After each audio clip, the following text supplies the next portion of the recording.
At sa bidyong ito ay pag-uusapan natin at i-guide ko kayo on how to view and find CIF account number on Connect to Card app. So ang CIF, ito yung tinatawag na Customer Information File.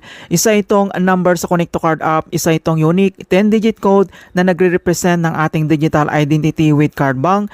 Naka-store dito yung ating personal and account details. Primarily ginagamit ito sa registrations, login in, or reference ng ating transactions. And next step, kailangan mo lang mag-login or i-open mo lang dito ang yung Connect to Card app and then click mo lang.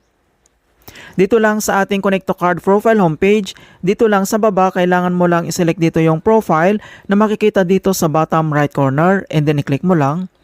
Then next, dito lang sa top left corner, makikita mo kaagad dito yung kanyang greetings and then ito yung complete name ng ating Connect to Card account. Then next, makikita mo naman dito yung CIF number na 10 unique digit code. Ayan, so pwede mo itong i-copy. Dito lang sa katabi niya, select mo lang dito yung square icon, i-click mo lang and then copied successfully. So pwede mo na yan gamitin talaga sa registrations kapag login and then yung reference ng ating transactions, minsan kinukuha yan ng ating mga agent.